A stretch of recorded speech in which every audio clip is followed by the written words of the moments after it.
Nanakit ang tiyan at nagsuka ang 22 elementary students sa Talisay City, Negros Occidental dahil umano sa expired na tsokolate at chichirya.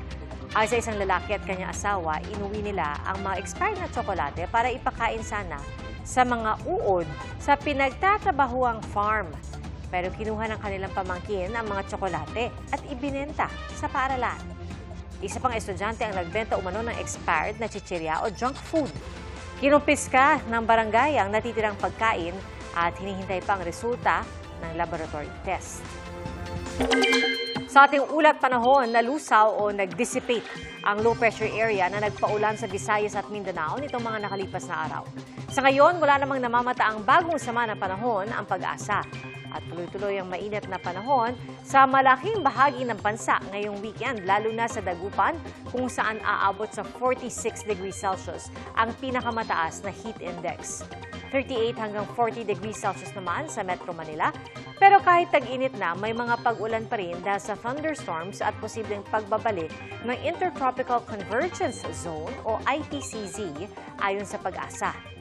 Base sa datos ng Metro Weather, mataas ang tsansa ng ulan sa Central at Southern Luzon, Visayas at Mindanao lalo na bandang hapon. Halos ganito rin sa linggo kaya maging handa sa banta ng baha o landslide. At sa Metro Manila, tanghali hanggang hapon ngayong weekend may tsansa ng localized thunderstorms.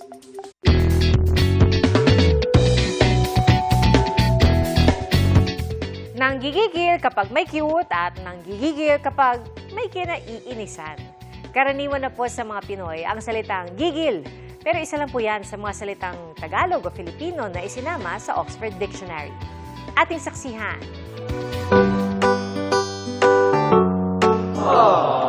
Gigil! Ganyan pag nakakakita ng cute na tao, bagay o hayop. Sa tindi ng emosyon, parang gusto mong pangurot. Pero minsan, pwede ring sabihin sa taong kinaiinisan, gigil mo ko eh. Pangkaraniwan na ang gigil sa bokabularyo ng Pinoy. Pero kamakailan ay isinama sa Oxford English Dictionary.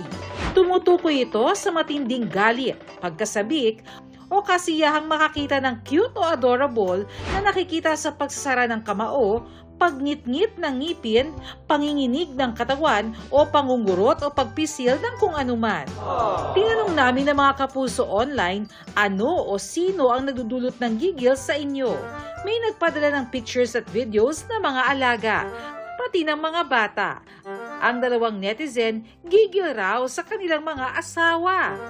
Nakakagigil naman daw para sa iba ang umutang na mahirap singilin, katrabahong laging late, at kapitbahay na nagkakaraoke tuwing oras ng pahinga o tulog.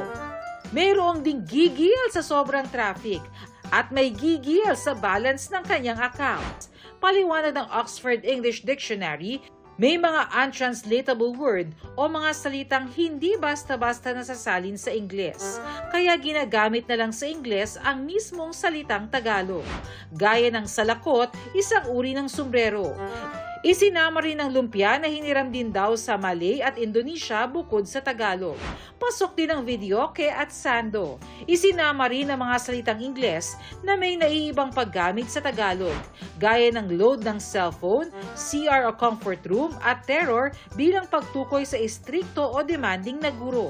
Para sa GMA Integrated News, ako si Bernadette Reyes, ang inyong saksi. At salamat po sa inyong pagsaksi. Ako si Pia Arcangel para sa mas malaking misyon at sa mas malawak na paglilingkod sa bayan. Mula sa GMA Integrated News, ang News Authority ng Filipino. Hanggang sa Lunes, sama-sama po tayong magiging saksi.